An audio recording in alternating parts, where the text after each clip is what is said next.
नमस्कार दोस्तों। देखिए ये वाला जो आज वीडियो है ये थोड़ा सा पुराना है, बेसिकली 11 सितंबर की न्यूज़ है, लेकिन आपके एग्जामिनेशन पॉइंट ऑफ व्यू से काफ़ी ज़्यादा इंपॉर्टेंट है और इसीलिए मैंने सोचा कि इसके ऊपर वीडियो बनाना तो बनता है। और आपके एग्जामिनेशन में आ सकता है कि रिसेंटली सरकार ने लॉन्च किया था दो प्रोग्राम, एक है आपका climate smart cities assessment framework और दूसरा है आपका स्ट्रीट्स फॉर पीपल चैलेंज। ये किस चीज़ से रिलेट करता है? बहुत ही सिंपल क्वेश्चन आ सकता है, तो आपको एग्जैक्टली पता होना चाहिए। थोड़ा सा हम डिटेल में भी जानेंगे। चलिए आगे बढ़ते हैं। मैं हूं अंकित अग्रवाल और अपडेट के लिए आप मुझे फॉलो कर सकते हैं इंस्टाग्राम, फेसबुक और ट्विटर पर। मेरे लेक्चर की हर पीडीएफ आपको फेसबुक पर तो मिलेगी ही, प्लस साथ में आप मेरा टेलीग्राम चैनल ज्वाइन कर सकते हैं by searching Ankit Agarwal official. और अगर आप यूपीएससी की तैयारी कर रहे हैं तो आपके लिए सुनहरा मौका है। स्टडी IQ आपके लिए स्मार्ट कोर्सेज, जिसके थ्रू आप अपनी प्रिपरेशन और भी ज़्यादा अच्छे तरीके से कर सकते हैं। तो जैसा कि आप यहाँ पर न्यूज़ में देख सकते हो, housing ministry launches climate smart cities assessment framework 2, okay. और दूसरा है आपका urban affairs ministry launches street for people challenge.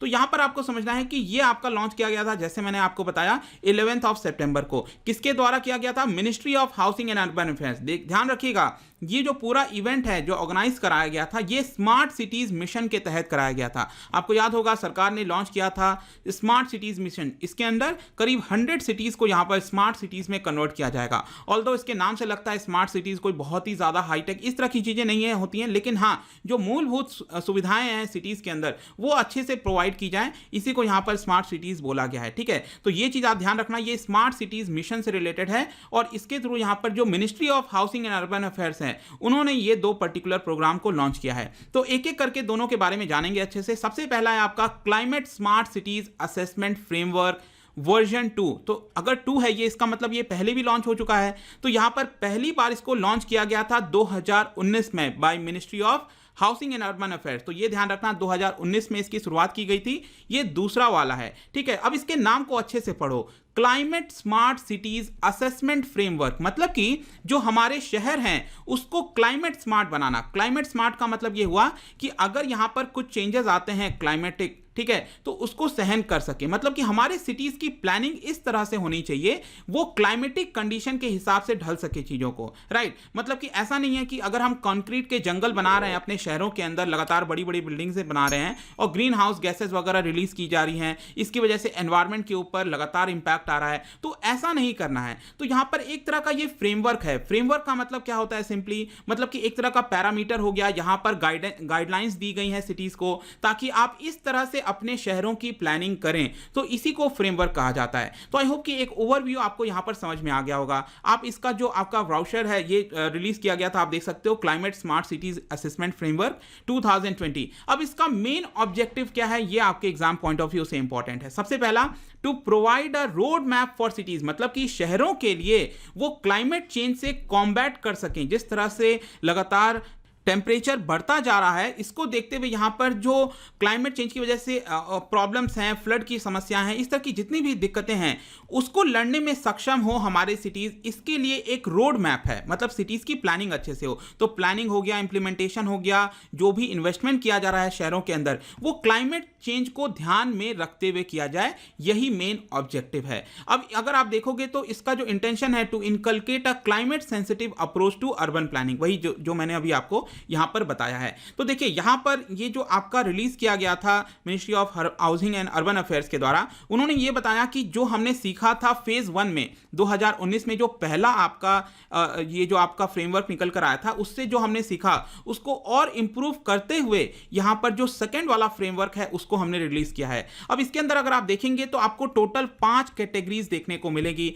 ये आप डेफिनेटली याद रखना, आपके एग्जाम में आ सकता है। इवन मेंस आंसर राइटिंग में अगर आप इसको लिखते हो 5 कैटेगरीज को तो काफी अच्छा होगा। सबसे पहला क्या है? Urban planning, green cover and biodiversity. ये पहला आपका कंपोनेंट है, कैटेगरी है, जिसको 25% वेटेज मिलना चाहिए। मतलब कि अगर हम सिटीज की प्लानिंग कर रहे हैं तो उसमें 25% जो वेटेज है वो हमारा अर्बन प्लानिंग, ग्रीन कवर मतलब ज्यादा से ज्यादा पेड़ लगाओ, और बायोडाइवर्सिटी इसको फैलाने की कोशिश करनी चाहिए। फिर अगला 25% जो वेटेज है वो हमें एनर्जी एंड ग्रीन बिल्डिंग के ऊपर ध्यान देना चाहिए। एनर्जी का मतलब यहां पर रिन्यूएबल एनर्जी की हम बात कर रहे हैं। यहां पर जो ग्रीन बिल्डिंग है मतलब कि लाइट अच्छे से आ सके, बहुत ज्यादा ज़्यादा इलेक्ट्रिसिटी का यूजेस ना हो, इसको देखते हुए। फिर है आपका यहाँ पर आता है 20% वेटेज हमें देना चाहिए मोबिलिटी एंड एयर क्वालिटी को। जिस तरह का पोल्यूशन वगैरह की समस्या हमें देखने को मिलती है और बहुत ही जल्दी आने वाला है, ठीक है, देखिएगा यहाँ पर अभी विंटर स्टार्ट होने वाला है, सब लोग मास्क तो लगा रखे हैं, अच्छी बात है, लेकिन लेट्स सी अभी यहाँ पर क्या होता है, तो इसके ऊपर भी ध्यान देना है। फिर है आपका वाटर मैनेजमेंट, ठीक है, तो 15% हमें वाटर के ऊपर भी ध्यान देना है। और last but not least that is waste management, ये भी बहुत ज़्यादा इंपॉर्टेंट है। देखा ही होगा आपने, बड़े बड़े पहाड़ जैसे वेस्ट वहाँ पर क्रिएट हो जाते हैं, तो उसके ऊपर भी ध्यान देना है। तो ये मेन 5 कैटेगरीज हैं। इस फ्रेमवर्क ने बताया है कि शहरों को इस चीज़ के हिसाब से चलना चाहिए।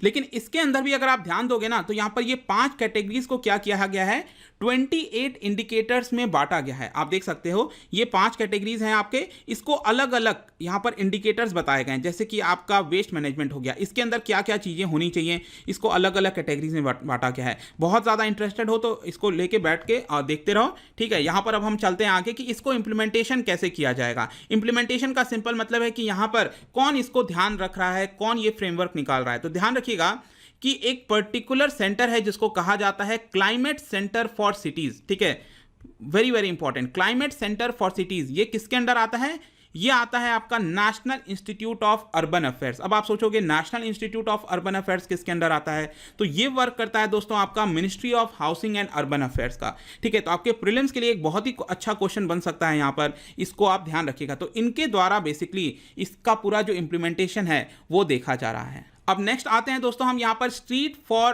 पीपल चैलेंज, ठीक है। तो सेकंड वाला ये भी आपका ministry of housing urban affairs के द्वारा ही लॉन्च किया गया है। तो इसको नाम से ही आप समझो, स्ट्रीट्स फॉर पीपल। जब हम कहते हैं जो स्ट्रीट हैं, जो फुटपाथ हैं, वो लोगों के लिए होना चाहिए। मतलब कि यहाँ पर आपने देखा होगा शहरों के अंदर, स्पेशली भारत के अंदर अगर आप देखिए, तो यहाँ पर आपको बहुत अच्छे साफ सुथरे स्ट्रीट्स हो गए, जो आपका पूरा प्रॉपर चौड़ा आपका फुटपाथ होना चाहिए, वो आपको देखने को नहीं मिलता है। उसमें बहुत सारी दिक्कतें हैं। तो इसके लिए यहाँ पर क्या किया जा रहा है, एक चैलेंजेस लाए जा रहे हैं। मतलब कि यहां पर शहरों को एक तरह से दिया जाएगा कि आप इसमें पार्टिसिपेट कर सकते हो, और जो अच्छा करके दिखाएगा उसको यहां पर हम सबसे नंबर 1 प्राइज देंगे एक तरह से। मतलब कि एक तरह से चैलेंज लाने की बात कही जा रही है। तो आप देखिए बेसिकली इसमें यह बोला गया है कि कोविड-19 के चलते जो फिजिकल डिस्टेंसिंग मेंटेन करना, यह काफी ज्यादा इंपॉर्टेंट हो गया है। अगर आप पूरे विश्व भर में अगर आप देखोगे, कई सारे शहर हैं, जैसे कि बोगोटा हो गया, बर्लिन है, मिलान है, उन सभी जगहों ने अपने स्ट्रीट्स को यहां पर ट्रांसफॉर्म करने की कोशिश की है, ताकि जो वॉकिंग है, साइकिलिंग है,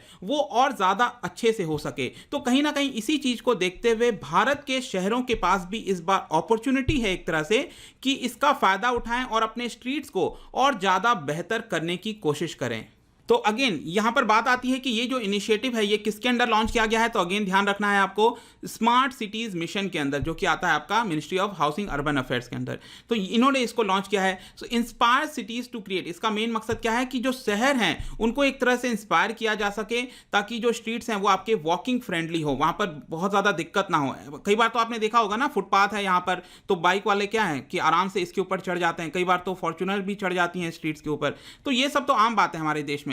तो ये सारी चीजें ना हो, यहां पर वॉकिंग फ्रेंडली बनाया जाए, इसके लिए यहां पर कोशिश की जा रही है। और ये कैसे किया जाएगा, देखिए जब चैलेंज की हम बात करते हैं तो यहां पर शहरों के पास एक अपॉर्चुनिटी है कि वो अपने प्लान को प्रेजेंट करें, ठीक है। जिसका बेटर प्लान होगा वहां पर और ज्यादा सरकार, सेंट्रल गवर्नमेंट मदद करेगी उनको उसको अचीव करने के लिए, राइट। तो यहां पर बेसिकली क्या है कि कंसल्ट करना है, जो स्टेक होल्डर्स हैं, सिटीजन्स हैं, उन सभी के साथ आपका कंसल्ट करके इसको लाने की कोशिश की जाएगी। अभी भी अगर आपके मन में डाउट है कि जब हम बात करते हैं स्ट्रीट की तो इसका मतलब क्या है, देखो यहां पर आप देख सकते हो क्या क्या चीजें की जा सकती हैं। एक है आपका create pedestrian friendly street in high footfall area, मतलब कि उन सभी जो आपके स्ट्रीट्स हैं बेसिकली, यहाँ पर आप कई जगह आपने देखा होगा बहुत ज़्यादा भीड़ होती है, तो फुटपाथ वगैरह हो गया, इसको चौड़ा करना, ठीक है। फिर दूसरा आप यहाँ पर देख सकते हो कि वहाँ पर कोई गाड़ी ना आए, ठीक है। जैसे कि आपने अगर आप अमृतसर गए होगे गोल्डन टेम्पल, तो बहुत ही अच्छा यहाँ पर बना हुआ है, यहाँ पर गाड़ियाँ अलाउड नहीं है, सिर्फ लोग यहाँ पर चल सकते हैं। बहुत ही अमेजिंग जगह है, यहाँ पर कभी देखना है यहाँ पे जाके,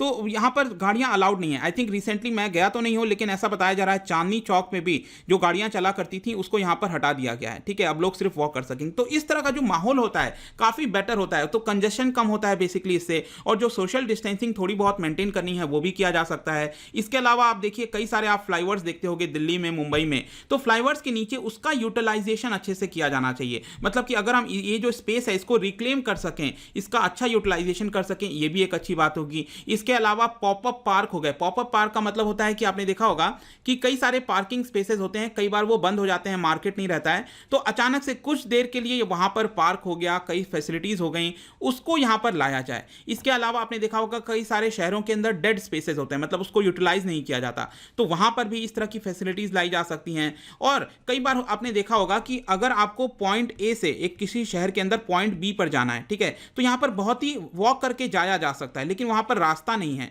ठीक है, तो इसके लिए रोड आपको लेना है तो आपको ट्रैवल करना होगा पूरा घूम के। तो इसके बजाय यहां पर क्यों ना हम पॉइंट ए और बी को किसी एक छोटे पतले रास्ते के थ्रू कनेक्ट कर दें और यहां पर लोग आराम से वॉक करके एक जगह से दूसरी जगह जा सकें। तो इस तरह की फैसिलिटीज, आई होप कि अब आपको समझ में आ गया होगा कि यहां पर हम किसकी बात कर रहे हैं, कि स्ट्रीट के अंदर ज्यादा बेटर फैसिलिटीज लाई जा सकें ताकि इसको एनवायरमेंटल फ्रेंडली बनाया जा सके, सोशल डिस्टेंसिंग मेंटेन की जा सके। अब यहां पर आपके मन में सवाल आ सकता है कि हम किन शहरों की बात कर रहे हैं, तो यहां पर मिनिस्ट्री ने बताया है कि वो सभी शहर जिनकी संख्या आई थिंक 5 लाख से ज्यादा है, ठीक है, जिनके पॉपुलेशन की संख्या 5 लाख से ज्यादा है, तो इसमें करीब बताया जा रहा है 140 सिटीज इसके अंदर शामिल हो सकते हैं। मतलब कि अगर उनके पास कुछ प्लानिंग है वो यहां पर इसको दिखा सकते हैं, ठीक है। और यही चीज है आपका दोनों इनिशिएटिव। और लास्ट में जाने से पहले कंक्लूजन में अगर मैं कहना चाहूं कि इस इनिशिएटिव से क्या होगा, तो देखिए यहां पर हमारे शहरों के अंदर जो अर्बन चैलेंजेस हैं, 2 चीजों पर फोकस किया जा रहा है। जो पहला वाला मैंने आपको स्कीम बताया, that is climate smart cities assessment framework,